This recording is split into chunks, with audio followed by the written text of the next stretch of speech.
चलिए, नमस्ते, आदाब, सत श्री अकाल, की हालचाल। आप सभी स्टूडेंट्स को भारतीय आर्ट्स क्लासेस में स्वागत है।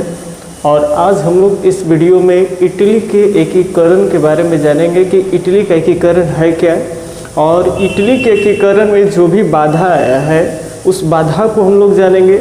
और कुछ ऐसे भी चीज़ थे जो हम एक सहायक तत्व के रूप में ले सकते हैं कि जिसके कारण इटली का एकीकरण होना संभव भी था। तो कुछ ऐसे तत्व थे जो इटली के एकीकरण में बाधा भी बन रहे थे, तो कुछ ऐसे भी थे जो इटली के एकीकरण में उसको संभव बनाना भी एक तत्व था। तो हम लोग सहायक तत्व और बाध्य तत्व दोनों को पढ़ेंगे इसमें। तो सबसे पहले हम आपको शुरू करते हैं इटली एकीकरण के बारे में बात कर ले। तो ये जो इटली एकीकरण का जो पार्ट्स होता है, ये यूरोप में राष्ट्रवाद का एक भाग है। देखिए, यूरोप में राष्ट्रवाद जब हम लोग पढ़ते हैं तो उसमें जर्मन के एकीकरण और इटली का एकीकरण दोनों के बारे में हमको बाखूबी जानकारी होना बहुत ज़रूरी है। तो पहला जो मेन जो चीज़ है वो इटली एकीकरण। जब आप इटली एकीकरण को अच्छे से समझ जाइएगा तो जर्मन के एकीकरण में आपको और बेहतर जो है से कि एक बेस तैयार हो जाएगा। जर्मन एकीकरण को समझने के लिए अच्छा कॉन्सेप्ट आपको पहले से ही बन जाएगा। तो अभी हम लोग इटली एकीकरण पे बिना बकवास किए हुए देखते हैं। तो जिस हम इटली एकीकरण की बात कर ले तो सबसे पहले तो आपको समझ में आना चाहिए कि ये इटली है कहाँ। तो ये देखिए, एवरेज हम आपको वर्ल्ड मैप थोड़ा सा बना करके समझाने का प्रयास कर रहे हैं कि आपको समझ में आ जाए। तो सबसे पहले देखेंगे कि यूरोप में राष्ट्रवाद। तो सबसे पहले आपको देखना है कि विश्व में कौन कौन महादेश कहाँ कहाँ से है। तो एक तो ये एशिया हो गया जो इतना बड़ा है, और आप सब जानते हो कि विश्व में सबसे बड़ी महादेश जो है वो एशिया महादेश है। और ये आपका इधर का सब जो साइड देख रहे हैं ये एशिया है, जिसमें ये भारत आ गया। भारत इधर में जाएंगे उत्तर पश्चिम में तो पाकिस्तान, अफगानिस्तान, ईरान, इराक, ऐसे कुवैत, ये सऊदी अरब है। और ये सऊदी अरब जो है ये भी आपका एशिया में आता है। तो इधर का सारा जो भाग है, चीन, इधर में रूस सब आ जाएगा एशिया में। एशिया के हम इधर साइड में बढ़ते हैं तो ये जो आप भाग देख रहे हैं ये यूरोप है। ध्यान से सुनेंगे, ये जो भाग आप देख रहे हैं यही भाग यूरोप है। अब हम लोग को यूरोप पे मेन फोकस देना है, इसीलिए कुछ देश के नाम आप लोग यूरोप में याद रखेंगे।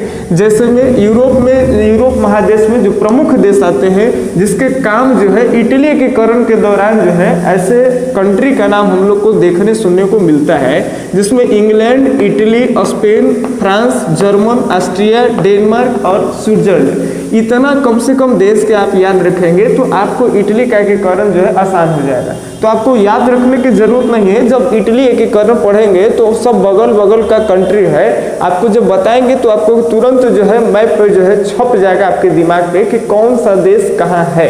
ठीक है, तो अभी ध्यान से समझेंगे। ये यूरोप महादेश जो देख रहे हैं, इसी यूरोप महादेश पर जो है वो चर्चा होने वाली। ठीक है, लेकिन इसके अलावा देख लेंगे कि ये जो भाग देख रहे हैं ये अफ्रीका का भाग है। इसके अलावा ये देखिए तो ये अमेरिका, ये पूरा अमेरिका है। इसमें हमको कहते हैं इतना, ये उत्तरी अमेरिका, और नीचे वाला जो भाग है दक्षिणी अमेरिका। तो उत्तरी अमेरिका ये भी एक महादेश है। इसमें बहुत सारे देश आते हैं, जैसे इधर वाला प्रांत है वो कनाडा है। कनाडा के नीचे में आएंगे तो यूएस है। तो बहुत सारे आप उत्तरी अमेरिका में भी बहुत सारे देश आप देख सकते हैं। दक्षिणी अमेरिका में भी ब्राजील वगैरह आप सुने ही होंगे, ये सब दक्षिणी अमेरिका का देश है।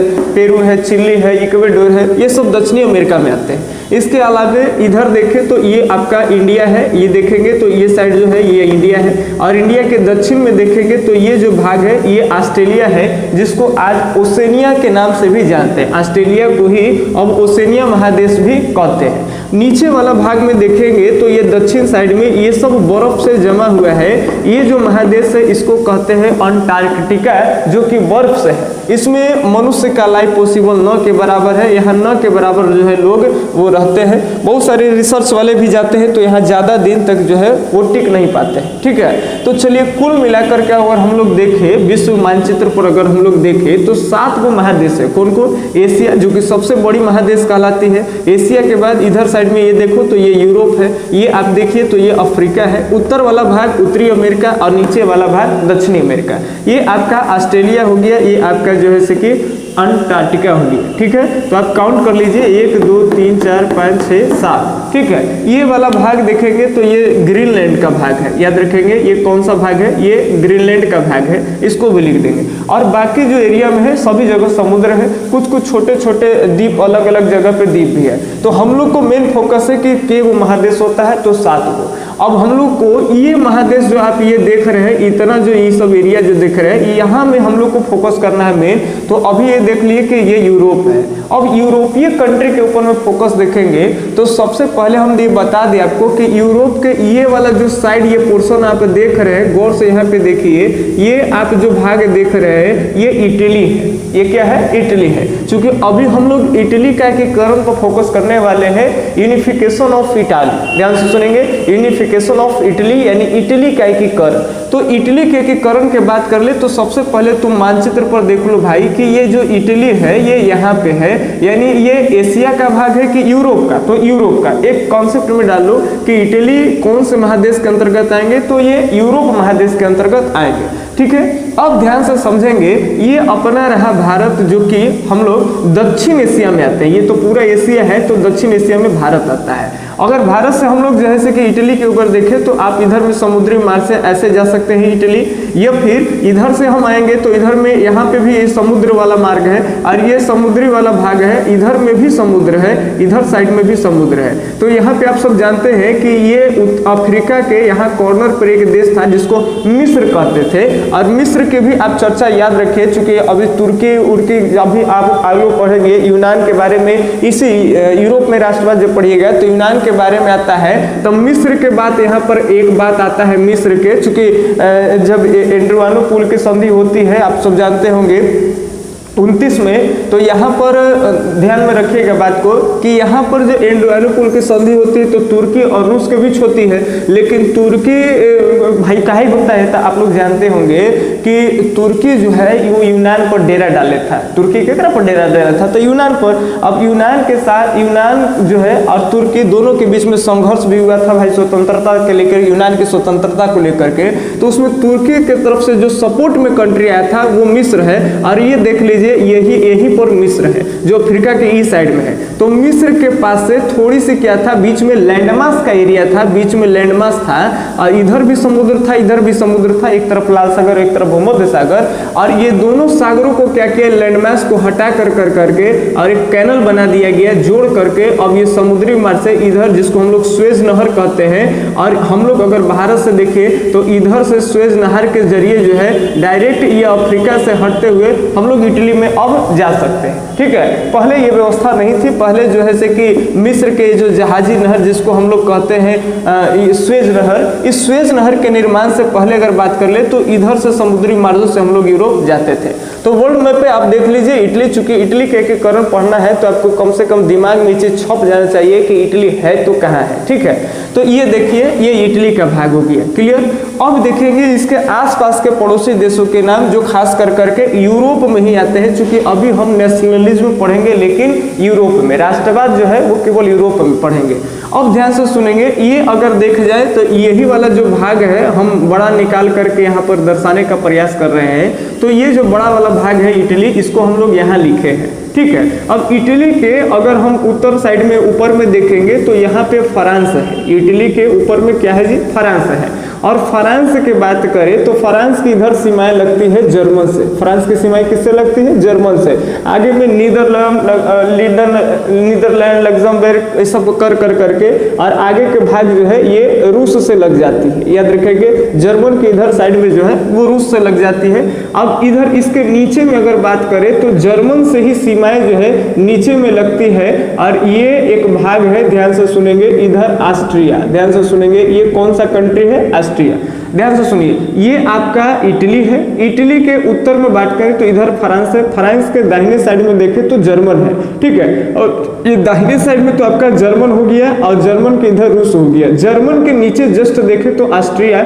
ऑस्ट्रिया की बात कर ले तो ऑस्ट्रिया जो है ये ऑस्ट्रिया की सीमाएं इटली से भी लगती है। ऑस्ट्रिया के उत्तर में सीमाएं जर्मन से लगती है, यानी ऑस्ट्रिया का पड़ोसिया इटली भी हो गया, ऑस्ट्रिया का पड़ोसिया जर्मन भी हो गया। ठीक है, अब ध्यान से सुनेंगे, ये ऑस्ट्रिया ऑस्ट्रिया, इधर फ्रांस, इधर जर्मन है, बीच में छोटा सा एक देश आपको यहाँ यूरोप में जब देखिएगा यूरोप के मैप में, तो बीच में एक देश मिलेगा जिसको कहते हैं स्विट्जरलैंड। ध्यान से सुनेंगे, क्या बोलते हैं? स्विट्जरलैंड। दिमाग में कॉन्सेप्ट एकदम ध्यान से छाप लीजिए आप। ये मान लेते हैं यूरोप में एक यहाँ पे देश है, इसको कहते हैं फ्रांस कहते हैं। फ्रांस के नीचे में तो ये इटली है, फ्रांस के नीचे इटली है, फ्रांस के नीचे इटली। फ्रांस के दाहिने तरफ देखें तो ये जर्मन है, और जर्मन के और अगर इधर साइड में, इधर यानी वर्ल्ड में इधर जाएंगे तो पूरब होता है। अगर जर्मन के और पूरब साइड में देखेंगे तो रूस की सीमाएं लग जाती है। ठीक है, जर्मन के नीचे बात करें तो ऑस्ट्रिया है, और ऑस्ट्रिया के सीमाएं जो है यहाँ से इटली से भी टच करती है। ठीक है, ये जो इटली देख रहे हैं तो इधर साइड में आपका ऑस्ट्रिया है, और बीच में एक देश है, इस देश को कहते हैं स्विट्जरलैंड। तो आपको 3 कंट्री 4 कंट्री याद हो गया। एक हम लोग देखें अभी फ्रांस, फ्रांस के दाहिने तरफ कौन है जी? तो देखिए जर्मन है। फ्रांस के दाहिने तरफ कौन है? जर्मन है। इसके अलावा बात कर ले तो जर्मन के नीचे में कौन है? ऑस्ट्रिया है, जो कि जर्मन का भी पड़ोसिया है, और ये देखो इटली का भी पड़ोसिया है, तो इसको भी हम लोग देख लिए, ये ऑस्ट्रिया है। इसके अलावा में देखिए तो ये फ्रांस है, जर्मन है, इधर ऑस्ट्रिया है, या बीच में क्या है? तो बीच में ये स्विट्जरलैंड है, तो हम लोग स्विट्जरलैंड को भी देखें। ठीक है, अब ध्यान से समझेंगे, ये भी इंपॉर्टेंट है। इंग्लैंड, ब्रिटेन, क्योंकि आप जब यूरोप में राष्ट्रवाद पढ़े हो तो आप लोग देखे होंगे 1830 की क्रांति, 1848 की क्रांति में राजा जो है कि राजगद्दी छोड़ करके भाग जा रहा है, कहाँ? तो सब इंग्लैंड भाग जा रहा है, तो इंग्लैंड को भी देखना जरूरी है। ये यूरोप में फ्रांस के सब ऊपरी वाला भाग में अगर देखें तो इधर साइड में जिसके चारों ओर समुद्री वाला भाग है। ठीक है, ये चारों ओर समुद्री वाला भाग है, और इधर साइड में जो है ये आपका ब्रिटेन है। ये आपका क्या है? ब्रिटेन है। यानी फ्रांस के ऊपर साइड में अगर एकदम देख लें तो ये आपका ब्रिटेन है। तो ये भी याद रखेंगे, ब्रिटेन भी ये यूरोप महादेश के अंतर्गत ही आते हैं। फ्रांस यूरोप महादेश के अंतर्गत आएंगे, ऑस्ट्रिया यूरोप महादेश के अंतर्गत, इटली यूरोप महादेश के अंतर्गत, जर्मन यूरोप महादेश के अंतर्गत। ये साथ में याद करते चलेंगे। ठीक है, आगे अगर बात कर ले तो ये स्पेन है। स्पेन फ्रांस के बाएं तरफ है। ध्यान से सुनेंगे, अगर ऐसे बात करें तो फ्रांस के, अगर यहाँ मान लेते हैं ये इटली है, ये यहाँ फ्रांस है, फ्रांस के बाएं तरफ जो है वो स्पेन है। ध्यान से सुनेंगे, फ्रांस के बाएं तरफ क्या है? स्पेन है। 1 मिनट रुकिए, थोड़ा सा गड़बड़।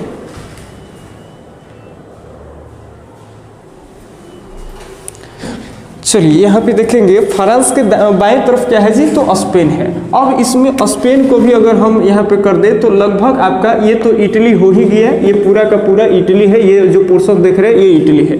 इसके अगर बाद में बात करें तो ये है डेनमार्क। यहाँ ध्यान से सुनेंगे, डेनमार्क के बारे में भी इसमें पढ़ना है कि जर्मन के ऊपर वाला जो सीमाएं है वो डेनमार्क से लग जाती है। क्योंकि जब जर्मनी के कारण पर हम लोग फोकस करेंगे तो आप लोग को मालूम होगा कि यहाँ पे जर्मन पर पहले डेनमार्क का कब्जा था। ठीक है, तो ये डेनमार्क कहाँ है? तो जर्मन का ऊपर है। एक बार अगर इसको हम आप लोग विश्व के मैप लीजिए और उस पर यहाँ ध्यान से समझिए, उसके बाद वहाँ अपने से देखना है कि कहाँ पर कौन है। अगर यहाँ आपको बीच में यहाँ फ्रांस मिलेगा, फ्रांस के नीचे ऑस्ट्रिया, आप फ्रांस के बाईं ओर, तो बाईं ओर अगर बात करें तो स्पेन, अगर फ्रांस के दाहिनी ओर बात करें तो जर्मन, जर्मन की सीमाएं इधर लगती है रूस से। अच्छा, रूस के बारे में बोले तो एक बात याद रखेंगे कि रूस का पश्चिमी वाला हिस्सा यूरोप महादेश में भी आता है, और रूस का पूर्वी वाला जो हिस्सा पूर्वी हिस्सा है वो आपका एशिया में भी आ जाता है। ठीक है, अब यहाँ ध्यान से सुनेंगे, ये आपका जो भाग हो गया है ये फ्रांस, और नीचे में ये इटली, इधर में जर्मन, और इसके नीचे इधर में ऑस्ट्रिया, और बीच का जो भाग होता है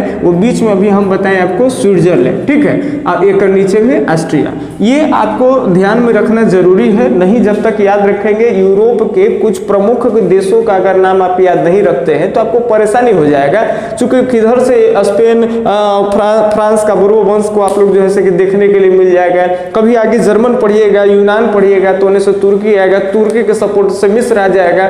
तो इस सबको दिमाग में रखिए आपके कहाँ पे कौन देश है, कहने से किसकी भौगोलिक सीमाएं किससे लग रही है, तो आपको पढ़ने में अच्छा लगेगा। ठीक है, अब हम लोग देखते हैं इटली के कारण। तो आपको इटली का कॉन्सेप्ट ध्यान में रखेंगे कि इटली आपको मानचित्र पर ध्यान में आ गया आपको कि इटली एक यूरोप का हिस्सा है, कोई दिक्कत नहीं। अब हम लोग पढ़ेंगे इटली का एकीकरण। इटली का एकीकरण। तो एकीकरण का मतलब अब ध्यान से सुनेंगे, एकीकरण जैसे ही कह रहे हैं तो आप तुम समझ लो ठेठ में कि अभी मेल नहीं हुआ है, अभी मेल नहीं हुआ है। अब देखिए इटली के एकीकरण में एक होता है सहायक, याद रखें कैसा तत्व होगा जी, तो सहायक तत्व। एक होता है बाध्य तत्व, एक होता है बाध्य तत्व। बाध्य तत्व का मतलब हो गया कि एकीकरण में बाधा दे रहा है, एकीकरण में क्या दे रहा है, तब बाधा दे रहा है। अगर एकीकरण में बाधा नहीं दे रहा है, माने कुछ ऐसा तत्व मिल रहा है जिससे लग रहा है कि एकीकरण हो जाएगा, तो एकीकरण में सहायक तत्व हो गया। जैसे मान लेते हैं, सिंपल बात तुम समझो, मान लो तुम एगो लड़का हो, तुम कौची हो जी, लड़का हो। अगर मान लेते हैं अगर ये लड़की को वीडियो देख रही होगी तो तू सोचो कि मान ले कि हम लड़की हैं, ठीक है, ठीक है।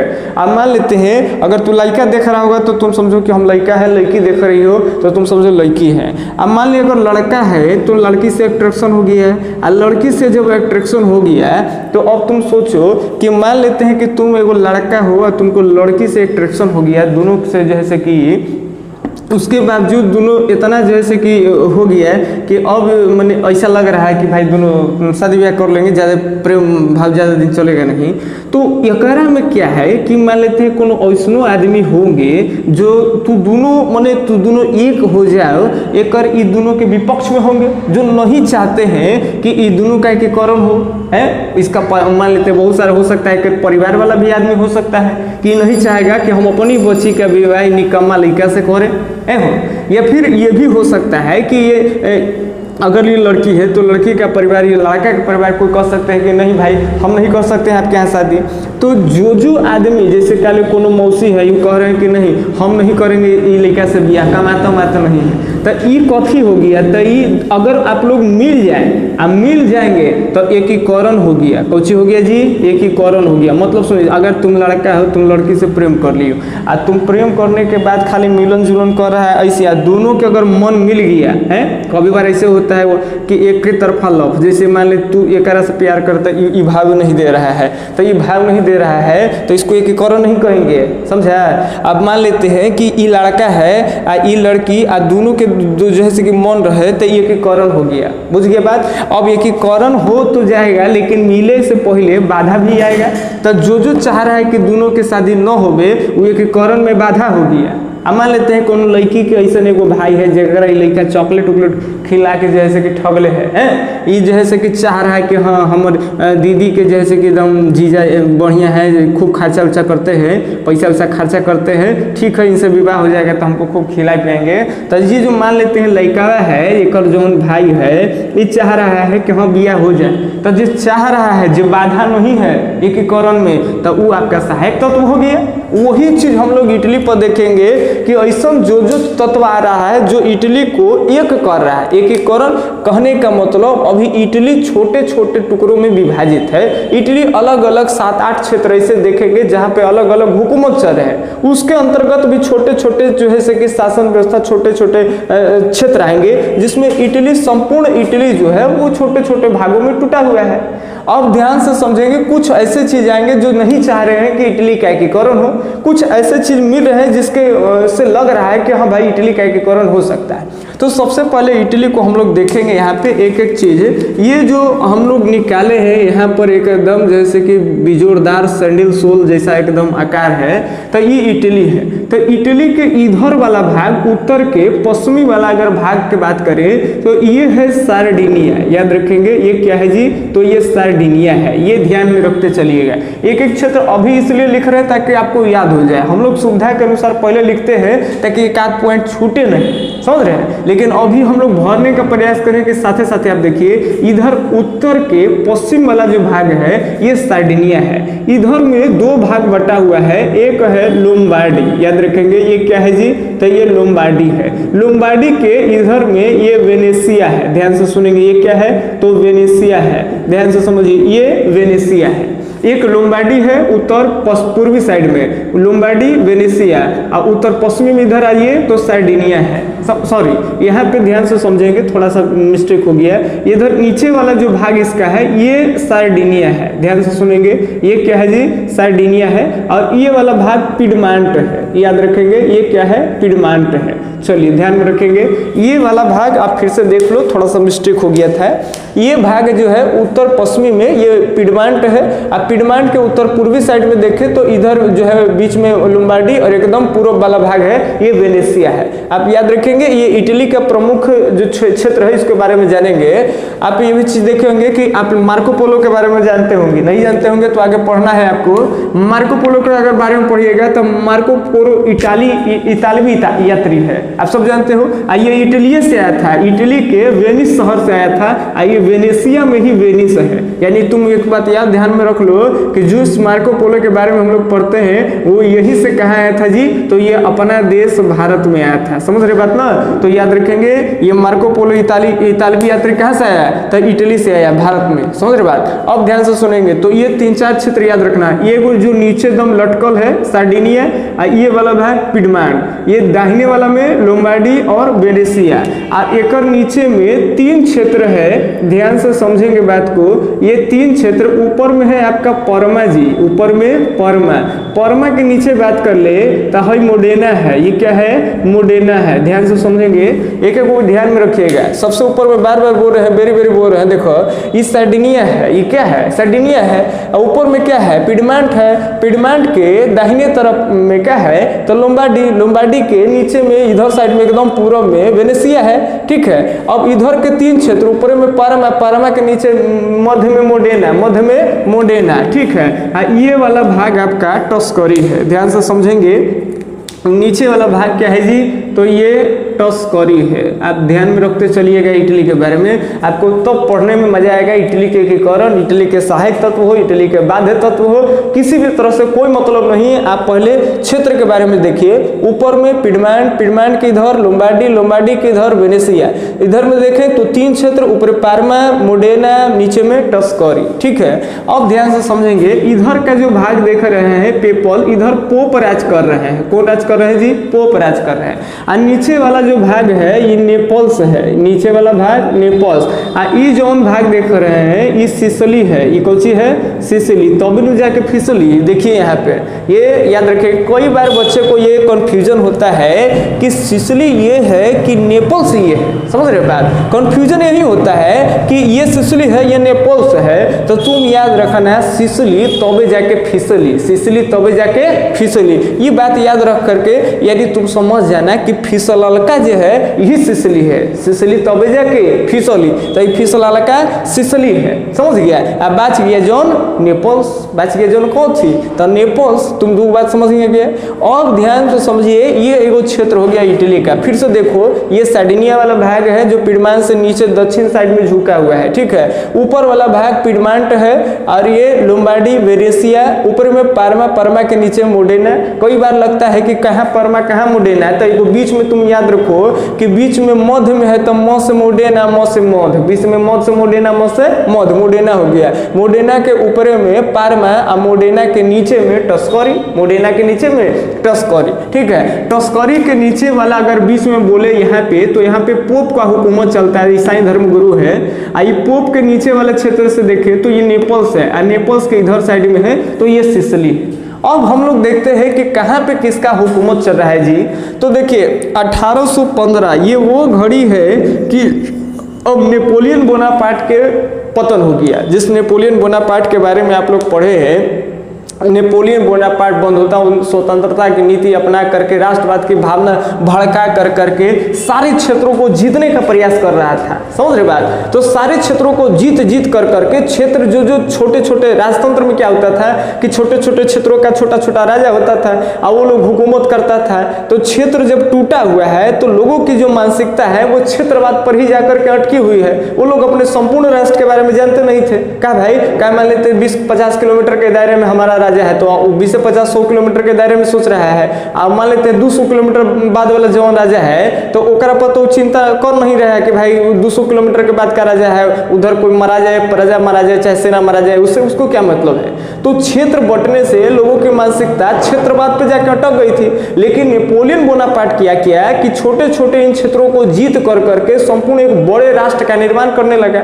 और जैसे ही बड़े राष्ट्र का निर्माण हुआ तो लोगों की मानसिकता अब मान लेते हैं कि अब हम हम लोग के देश के मानसिक मान लेते हैं कि नेपोलियन के टाइम में बहुत दूर दूर तक हो गया, 500 किलोमीटर, 1000 किलोमीटर, तो हम लोग 1000 के दायरे में न सोचेंगे कि हमारा वहाँ भी क्षेत्र है, हमारा वहाँ भी देश है भाई, वहाँ के भी लोगों को कुछ होकर हो जाता है तो हमारे ही आदमी है, तो मानसिकता ही बढ़ गया, यानी राष्ट्रवाद की भावना आ गई। ठीक है, तो राष्ट्रवाद की भावना जो है नेपोलियन बोनापार्ट ये संपूर्ण यूरोप में अब फैला चुका था। इन्होंने कहते हैं कि जर्मन में भी कई सारे जो छोटे छोटे क्षेत्र थे उसको जर्मनाइज संघ का निर्माण कर दिया, बहुत सारे क्षेत्रों को जीत कर करके। जर्मन पर भी इसका शिकंजा आ गया, फ्रांस में भी शिकंजा आ गया, दक्षिण में कहते हैं कि इटली के भी उत्तर वाला साइड को भी जीतने का प्रयास क्या किया कि जीत भी गया। तो ये संपूर्ण यूरोप में ये नेपोलियन बोनापार्ट तहलका मचा दिया था। और एक अगर पतन में सबसे बड़ा अगर कोनो के हाथ है तो ये था ऑस्ट्रिया। ध्यान से समझेंगे ये कौन है, ऑस्ट्रिया है। ऑस्ट्रिया के जो राजा थे इनका भी नाम याद रखेंगे, ये भाई मेन हीरो है। तो ऑस्ट्रिया के राजा जिनका नाम है मेटरनिख, याद रखेंगे इनका नाम कथी है, मेटरनिख। ऑस्ट्रिया के राजा मेटरनिख का प्रभाव जो होता है खाली ऑस्ट्रिया में नहीं बल्कि पूरे यूरोप में आ जाता है। कब से, तो 1815 से आ जाता है, काहे कि 1815 में दूसरी बार भी नेपोलियन बोनापार्ट को बुरी तरह से पराजित कर दिया जाता है। तो नेपोलियन बोनापार्ट के वाटरलू के मैदान में हार हो जाने के बाद से वाटरलू का मैदान समझिए पतन का फाइनल है उसका नेपोलियन बोनापार्ट के। अब 1815 से अगर किसी आदमी में अगर हीरो कोई आता है तो वो पूरे यूरोप का हीरो हो गया है भाई मेटरनिख। कहे कि इसका प्रभाव खाली जैसे कि इफेक्ट खाली ऑस्ट्रिया में नहीं है, ऑस्ट्रिया के अलावे आसपास के पड़ोस सभी देशों में है। आप जो जानते होंगे कि 1815 में ही ये वियना में एक सम्मेलन बुलाया, और वियना में सम्मेलन बुलाया जिसको सब कहते हैं वियना सम्मेलन। तो याद रखेंगे वियना सम्मेलन कब हुई, 1815 में। तो वियना में सम्मेलन बुला कर करके ध्यान से सुनेंगे, वियना कहाँ है, ऑस्ट्रिया में है। ठीक है, तो वियना में सम्मेलन बुला कर करके क्या किया कि जिस नेपोलियन बोनापार्ट ने छोटे छोटे क्षेत्रों को जीत करके बड़ा क्षेत्र बनाया, राष्ट्रवादी का प्रचार किया और राजतंत्र का नाम निशान जैसे कि मिटा दिए, छोटे छोटे जो रूलर होते थे। तो यहाँ पे क्या किया, ये बगल में जो ऑस्ट्रिया है, ये जो आप देख रहे हैं इटली, और इटली का जो बगल का भाग है पड़ोसिया इसका ऑस्ट्रिया, तो ये ऑस्ट्रिया के राजा कौन है, मेटरनिख है। वो क्या किए कि जहां जहां नेपोलियन के द्वारा जो है नई राज्य की नींव डाल करके बड़े क्षेत्र बना के वहां पे एक बड़ा राजा नियुक्त किया था, उन सभी को क्या किया कि स्वतंत्रता का अधिकार हटाया। पहले का जो राजतंत्र था उसको फिर से ये लाने का प्रयास कौन किया, तो ऑस्ट्रिया के राजा मेटरनिख। समझ रहे बात, क्योंकि मान लेते हैं कि देखा देखी भी तो हो जाएगी, सब लोग अगर स्वतंत्र होते चल जाएंगे, सब लोग के प्रजा अगर एकदम स्वतंत्र हो जाएंगे, समझ रहे, राष्ट्रवाद की भावना जाग जाएगी, तो काल का होकर करके ऑस्ट्रिया में भी तो यहाँ के जो लोग हैं वो राजा के खिलाफ में बगावत करना शुरू कर देंगे। यहाँ के लोग भी लगेगा कि क्या भाई कि पड़ोस का सारा देश जैसे कि बगल का सारा देश में राष्ट्रवाद की भावना जागा, आप सब लोग हुरा समझ पर आ गया, राजा राजगद्दी छोड़कर भाग गया, बड़ा सुख शांति से लोग जी रहा है, हमको भी उसे ही जीना है। तो काल होकर के ऑस्ट्रिया में ऐसे हो जाएगा। तो ऑस्ट्रिया के राजा मेटरनिख क्या कर रहे हैं, ये इनका बहुत ज्यादा प्रभाव है। इस सबको एकत्रित किए वियना में और कहें कि जहां पहले नेपोलियन बोनापार्ट से पहले जो व्यवस्था थी अब वो हर क्षेत्र में किया जाएगा। समझ रहे बात, तो अब ध्यान से समझिएगा। तो अब एकरा में क्या किए कि ये वियना सम्मेलन के दौरान जो है ये इटली का उत्तरी वाला भाग, ये पिडमांट जो देख रहे हैं, तो ये पिडमांट पर एक नीचे में जो नीचे लटकल है ये सार्डिनिया, ये दो जो भाग था, पहले इटली का जो राजघराना चलता था उनको ये दो भाग सौंपा गया। किस सम्मेलन के दौरान, तो 1815 में हुए वियना सम्मेलन के दौरान। याद रखेंगे 1815 में हुए वियना सम्मेलन के दौरान जो है ऑस्ट्रिया के राजा मेटरनिख कह दिए कि भाई इटली में उत्तरी वाला जो भाग है, उत्तरी का जो पश्चिमी का जो पिडमांट का एरिया है और नीचे में जो सार्डिनिया वाला भाग है, यहाँ पे जो पहले से जो इटली में जो राजघराना थे उनको ये दिया जाए। तो ये हो गया। अब इधर दाहिने तरफ में जो बचा लोम्बार्डी, और लोम्बार्डी के भी दाहिने में अगर देखें तो वेनेसिया था, तो ये दोनों को कहा कि हमारे सीमा से सटा हुआ भाई, ये दोनों एरिया को क्या कर लिया, ऑस्ट्रिया खुद कवर कर लिया। समझ रहे बात, तो ऑस्ट्रिया इस दोनों को अपने भाग में रखा, किसको, लोम्बार्डी और वेनेसिया पर। ध्यान में रखते चलिएगा। इटली के अभी राजघराना का जो साम्राज्य है वो कहाँ चल रहे हैं, तो सार्डिनिया और पिडमांट के भाग, जो कि क्षेत्र भी बड़ा है, मजबूत शासक है। ठीक है, आगे इधर देखेंगे तो लोम्बार्डी और वेनेसिया ये दो को किसके अंडर में, ऑस्ट्रिया के अंदर में। याद रखेंगे मेटरनिक के ही कहते हैं कि राजवंशों में ही उनके रिलेशनशिप के ही आदमी जो है इधर 3 साम्राज्य चलाए। ध्यान से समझेंगे, छोटे छोटे क्षेत्रों पर 3 अलग अलग, जैसे पार्मा पर, मोडेना पे, मध्य में मोडेना और उसके नीचे टस्करी, पार्मा, मोडेना और टस्करी, ये 3 जो क्षेत्र थे, ये तीनों क्षेत्र पर ऑस्ट्रियाई के राजघराना का ही रिलेशनशिप के ही आदमी है जो इसको संभाले। यानी मोटा मोटे देखो तो अप्रत्यक्ष रूप से ये भी ऑस्ट्रिया के ही कब्जे में है, समझ रहे हैं। इसके नीचे बीच में दे दिया गया भैया पोप को, जो ईसाई धर्म गुरु है। ये पोप जो है पेपल्स वाला जो क्षेत्र है वहां पे पोप हुकूमत कर रहे हैं। और नीचे में बात करें तो इटली को अगर देखो बढ़िया से तो ये नीचे में नेपल्स था और नेपल्स के इधर फिसली यानी सिसिली है, ये सिसिली है और नेपल्स है, ये दोनों को क्या कर दिया गया है। तो ऊपर में पहले यहाँ बुर्बो वंश चलता था, ये स्पेन है, ये क्या है, स्पेन है। स्पेन के बगल में क्या है, फ्रांस है। तो स्पेन फ्रांस में बुर्बो वंश कायम था। और याद रखेंगे कि बुर्बो वंश को ही दक्षिणी इटली का भाग, यानी जब दक्षिणी इटली में सिसिली और नेपल्स जो आते हैं तो इधर स्पेन और फ्रांस में जो बुर्बो वंश चलता था इसको यहाँ दक्षिणी इटली का भाग सौंप दिया गया, जिसमें आ गया सिसिली और नेपल्स, सिसिली और नेपल्स। तो ये ध्यान में रखिएगा। यानी अब देखो इटली का ही साम्राज्य है, इटली का ही क्षेत्र है, लेकिन ये इटली पर एक अलग अलग व्यक्तियों का हुकूमत हो गया। एक तरफ ईसाई धर्मगुरु पोप का हुकूमत चल रहा है, तो नीचे सिसिली और नेपल्स में बुर्बो वंश का जो है कि शासन व्यवस्था चल रहा है, जो कि यहाँ के लिए देखे तो ये विदेशी था, समझ रहे बात। इधर में ऑस्ट्रिया का भी हुकूमत चल रहा है लोम्बार्डी और वेनेसिया पर, जिस वेनिस शहर वेनेसिया के ही अंतर्गत आते हैं। याद रखेंगे जिस वेनिस से मार्को पोलो भारत में आए थे। अब ध्यान सुनेंगे, पार्मा, मोडेना, टस्करी, ये भी समझो अप्रत्यक्ष रूप से बात किया जाए तो ऑस्ट्रिया के ही शिकंजे में है। अब यहाँ के जो केवल राजघराने थे उनको पिडमांट और सार्डिनिया का क्षेत्र दिया गया।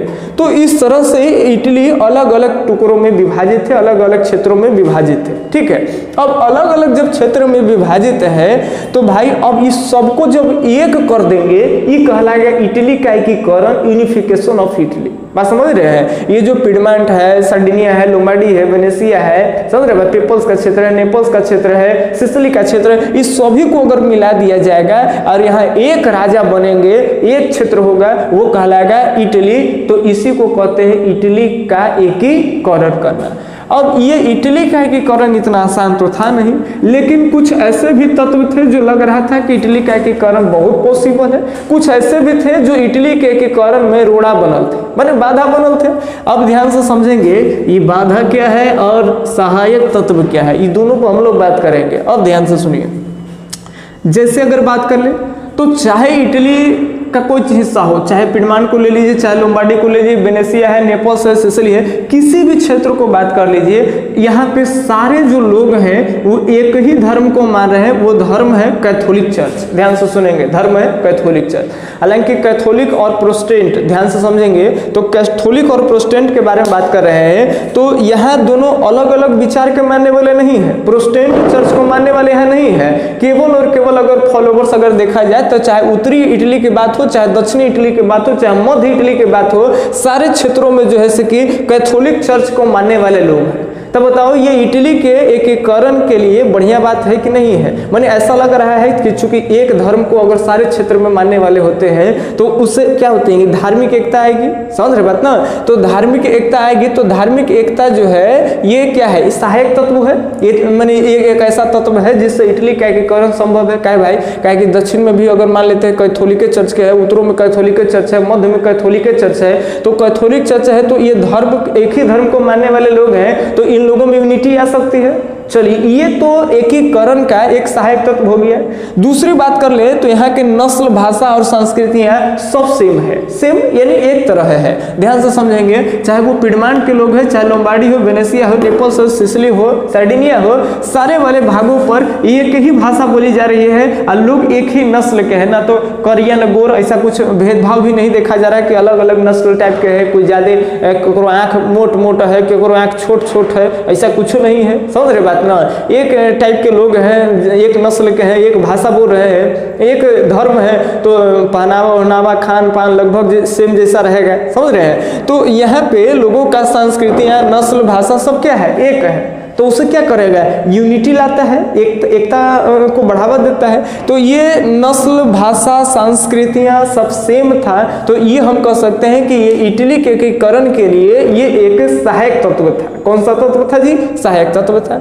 आगे बात करें तो नेपल्स और सिसिली जो कि दक्षिणी इटली का भाग है, देखिए ये नेपल्स है, ये सिसिली है, दक्षिणी इटली का भाग है। यहाँ पर क्या था कि विदेशी साम्राज्य चला था, और स्पेन और फ्रांस में चल रहे बुर्बो वंश का ही हुकूमत जो है नेपल्स और सिसिली पर है। तो ये नेपल्स और सिसिली पर जब विदेशी शासन चले गया तो यहाँ इटली के लोगों को नहीं लगेगा कि ये सब विदेशी है, भागाओ एक मार कर करके ये हमनी पर हुकूमत करता है। मान लेते हैं कि हमनी के प्रधानमंत्री कतनों कुछो महंगा कर दे, कितनों घिनौना काम कर दे, कतनों कुछो कर दे, लेकिन अगर मान लेते हैं कि दूसरे देश के प्रधानमंत्री आकर के अपना ही राज करेगा तो हम लोग का अच्छा लगेगा जी, लगेगा भगा देगा, समझ रहे बात ना।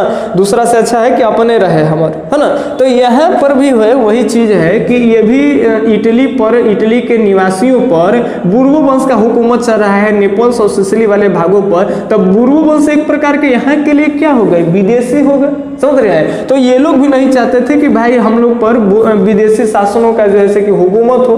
तब जब नहीं चाह रहे हैं तो इटली के एकीकरण का ये भी क्या है, सहायक तत्व है, ठीक है। तो ये तो सहायक तत्व है, आप इसको पॉइंट बाय पॉइंट लिख सकते हैं। अगर इटली के सहायक, एकीकरण के सहायक तत्व अगर लिखने के लिए आ जाए तो आप लिखेंगे कि इटली के संपूर्ण क्षेत्रों में कैथोलिक चर्च को मानने वाले लोग थे, जिसके कारण धार्मिक एकता की भावना देखी गई। दूसरी, यहाँ सभी नस्ल, भाषा और सभी एक तरह के संस्कृति को मानने वाले लोग थे, ठीक है। अगर बात करें तीसरा तो नेपल्स और सिसिली जैसे दक्षिणी इटली वाले प्रांतों पर, क्षेत्रों पर जो है कि बुर्बो वंश का शासन चल रहा था, जो कि एक विदेशी वंश थे। तो यहाँ के नागरिक नहीं चाहते थे कि विदेशी वंश का हुकूमत हम पे हो। चलिए, तो ये सब जो पॉइंट्स हम लोग लिए ये सहायक तत्व है। और हम लोग देखेंगे बाध्य तत्व। बाध्य तत्व माने जोन रोड़ा बनल है, कथी भाई, नहीं चाह रहा है कि संपूर्ण इटली एक हो जाए, यानी पूरा का पूरा एक इटली बने, अलग अलग छोटे छोटे क्षेत्रों में लोमाडी अलग, वेनेसिया अलग, पिडमांट अलग, ऐसे नहीं रहे। तो ये होने नहीं देना चाह रहा था, तो वो हो गया बाध्य तत्व। अब कौन नहीं होने दे रहा है, तो देखिए राजतंत्रों में सबसे पहले आपसी एकता की कमी है। यहाँ के राजा अलग अलग है, लेकिन इन सबों में आपसी एकता नहीं है। ये अपने क्षेत्र पर अपना हुकूमत चला रहे हैं, इनको पड़ोसिया से कोई मतलब नहीं है। यहाँ पर नेपल्स वाला भाग में बुर्बो वंश आ रहा है, इसको अगल बगल से कोई मतलब नहीं है, यानी इन लोगों में यूनिटी नहीं है। अगर यहाँ पर हुकूमत हो रहा है, अगर तस्करी में कोई दिक्कत हो तो ये कोई मजा ले गया, एक सहायता वहायता नहीं करेगा कि का भाई कि तुम भी इटली का ही भाग हो, ऐसा कुछ नहीं है। और खास करके इसीलिए इसका एकीकरण नहीं हो, इसीलिए तो ऑस्ट्रिया का राजा मेटरनिक बांटा है कि इटली को अगर अलग अलग क्षेत्रों में किसी को उच्च दे देंगे, किसी को उच्च देंगे, तो इसका एकीकरण नहीं होगा। एकीकरण नहीं होगा तो हमारा पड़ोसिया हमारा से कमजोर रहेगा, समझ रहे बात ना। यही हाल भी करे, एक ऊपर वाला में जर्मन है, तो जर्मन भी ऑस्ट्रिया का पड़ोसिया है, ये भी नहीं चाहेगा कि जर्मन का एकीकरण हो। तो जर्मन एकीकरण की चाहे बात हो, चाहे इटली एकीकरण में, दोनों में सबसे बड़ा रोड़ा बनल है कि ऑस्ट्रिया। याद रखेंगे, आपसे सवाल पूछेगा कि जर्मन के एकीकरण में सबसे, जर्मन एकीकरण में जो है कि एकीकरण में बाधा कौन दे रहा था, तो सबसे बड़ा बाधा ऑस्ट्रिया दे रहा था। इटली के एकीकरण में सबसे बड़ा बाधा कौन था, ऑस्ट्रिया। दोनों को याद रखेंगे, कहे कि दोनों के ये पड़ोसिया है, ऑस्ट्रिया है, समझ रहे बात। तो ध्यान से समझिएगा। तो अभी हम बाधा को देख रहे हैं, तो ये चीज एक पॉइंट हो गया कि भाई ये बाधा था कि सभी जो राजा हैं वो अलग अलग राज कर रहे हैं, तो उन सभी में आपसी एकता का क्या था, कमी था। दूसरी बात कहते हैं तो संपूर्ण संयुक्त इटली के खिलाफ में यहाँ के सभी शासक थे, वो लोग नहीं चाहते थे कि सभी जो इटली का जो संपूर्ण इटली है ये संयुक्त इटली बन जाए, यानी ज्वाइंट हो जाए सब क्षेत्र मिल करके। अलग अलग जो राजा थे वो ये नहीं चाहते थे। अब सवाल उठता है कि क्यों नहीं चाहते थे, तो इसलिए नहीं चाहते थे कि पूरे अगर इटली अगर एक हो जाएगा तो यहाँ कोई एक ना राजा बनेगा भैया। अब एक अगर कोई राजा बनेगा तो मान लेते हैं कोई यहाँ तस्करी पर क्षेत्र पर राज कर रहा है, मोडेना पर राज कर रहा है, ओकरा से तो राजगद्दी छीन जाएगी। तो जो पहले से राजा बन गए हैं, राजा का सुख सुविधा ऐसो आराम अगर भोग रहे हैं, अब वो कल नहीं मिलेगा, उनको ठीक नहीं ना लगेगा, समझ रहे बात ना। तो वो फिर बाद में अगर संयुक्त इटली हो जाएगा तो वो तो ऐसो आराम मिलेगा नहीं। अगर कोई राजा का गरिमा अगर है तो कोई एक ना राजा बनेगा। तो यहाँ पर सभी जो छोटे छोटे राजवंश जो चल रहे थे, राजा उजा थे, वो सभी शासक ये भी नहीं चाहते थे कि संयुक्त इटली का निर्माण हो। तो इटली के एकीकरण में ये लोग बाधा बने थे। इसके अलावा बात करते हैं तो सामंत कुलीन वर्ग, सामंत और कुलीन वर्ग, ये लोग सामंत व्यवस्था चलते आ रहा था यहाँ, और जो कुलीन वर्ग थे, जिसमें खास करके जो अमीर वर्ग के जो लोग थे, इन लोगों के पास में क्या हो गया था कि इस इटली में कुलीन वर्गों के पास में अच्छी खासे जमीनें थे। तो अच्छे खासे जमीनें होने के कारण यहाँ पे अच्छा खासा अपना इनका चलता था, समझ रहे बात ना। तो जब अच्छा खासा चले और ये जब संयुक्त इटली का एकीकरण हो जाएगा तो इनसे तो जमीनें जागीरें सब छीन जाएगी, ऐशो आराम तो सब छीन जाएगी। तो ये कभी भी सामंत और कुलीन चाहेंगे कि इटली का एकीकरण हो जाए जी? नहीं चाहेंगे, समझ रहे बात ना। क्योंकि अगर मान लेते हैं संयुक्त इटली का एकीकरण हो जाएगा, अगर यहाँ राजतंत्र एक राजा बनेगा तो ये कुलीन और सामंत इन सबसे जमीनें छीन ली जाएगी, तो इन लोग का भी ऐशो आराम खत्म हो जाएगा। तो ये भी सामंत और कुलीन वर्ग जो थे ये भी नहीं चाहते थे कि हमारे जमीन जो है से कि छीन जाए और इटली का एकीकरण हो जाए, ये भी नहीं चाहते थे। इसीलिए इटली एकीकरण में ये भी एक बाध्य तत्व में आ जाएंगे। अब सबसे बड़ा दुश्मन आप जानते हो कि ऑस्ट्रिया है, यहाँ बगल में ये ऑस्ट्रिया है जर्मन के नीचे, और ये इटली के दाहिने तरफ में ये जर्मन है। और सबसे बड़ी जो इटली एकीकरण में बाधा थी वो आपका कौन था जी? तो ऑस्ट्रिया था। ये आप हम ध्यान में सुनेंगे, आप लोग जल्दी से कवर करते हैं। सबसे पहले हम लोग को देखना था इटली का एकीकरण, इटली का एकीकरण हम लोग देख लिए। इटली का एकीकरण मतलब इटली अलग अलग क्षेत्रों में विभाजित था। वियना सम्मेलन के दौरान जो है कि इसको कई क्षेत्रों में, छोटे छोटे क्षेत्रों में विभाजित कर दिया गया और ये सभी संपूर्ण क्षेत्रों को एक कर करके ये इटली का एकीकरण, जिसमें सहायक तत्व भी थे, बाध्य तत्व भी थे। सहायक तत्व यानी ऐसा लग रहा था इटली का एकीकरण हो जाए, ये किस आधार पर कहा जा सकता था? तो इस आधार पर चूंकि सभी संपूर्ण जो है कि इटली में कैथोलिक चर्च को मानने वाले लोग थे, जिसके कारण धार्मिक एकता भी दिखती थी। दूसरी बात, सभी जगह के एक ही नस्ल, भाषा, संस्कृति, कल्चर को मानने वाले लोग थे, तो ये भी जो है कि सभी लोगों में यूनिटी दर्शा सकती है, चाहे वो नेपल्स हो, लोम्बार्डी हो, वेनेसिया है, सब लोगों को एक करने में यहाँ पे प्रॉब्लम नहीं आती। तो ये भी सहायक तत्व थे। इसके अलावा में नेपल्स, सिसिली वाले जो प्रांत थे दक्षिणी इटली का, यहाँ विदेशी हुकूमत चल रहा था, इसीलिए यहाँ के भी लोग चाहते थे कि विदेशी हुकूमत से हमको छुटकारा मिल जाए। तो ये भी एक सहायक तत्व था इटली एकीकरण में। अब हम लोग आगे देखेंगे कि इटली के एकीकरण में है, इसमें इंपॉर्टेंट क्वेश्चन आता है गैरीबाल्डी, काउंट काबूर, समझ रहे बात ना। और सबसे इंपॉर्टेंट मेजरी, जो इटली के एकीकरण का सबसे पहले सोच रखेगा। अब तुमको यहाँ ये आपको फील करना है कि ये छोटे छोटे क्षेत्रों में कहीं ऑस्ट्रिया जैसे मजबूत देशों का प्रभाव है, तो कहीं पिडमांट सार्डिनिया है। तो ये पिडमांट सार्डिनिया तो यहाँ के राजकुल के हैं, तो चाहेंगे कि इटली का एकीकरण हो, लेकिन ये सब लोम्बार्डी पर, वेनेसिया पर ऑस्ट्रिया का कब्जा ये भी नहीं चाहेंगे, पोप नहीं चाहेंगे, तो दक्षिणी वाला बुर्बो वंश सारा ये नहीं चाहेंगे। और इस कंडीशन में इतना बाधा रोड़ा होते हुए भी अगर कोई बंदा सोचता है इटली के एकीकरण के बारे में, और कोई बंदा ऐसा भी आता है कि केवल सोचता ही नहीं है, वो सभी क्षेत्रों को जीत करके एक भी कर देगा, तो ये सबसे बड़ी चीज है। अब इसके बारे में हम लोग पढ़ेंगे कि किस तरह मेजनी आते हैं जो इटली के एकीकरण के लिए सबसे पहले सोचते हैं। इटली के एकीकरण का अग्रदूत, मसीहा, पैगंबर भी कहे जाते हैं। उसके बाद हम लोग जो है काउंट काबूर और गैरीबाल्डी और काउंट काबूर को देखेंगे, ठीक है।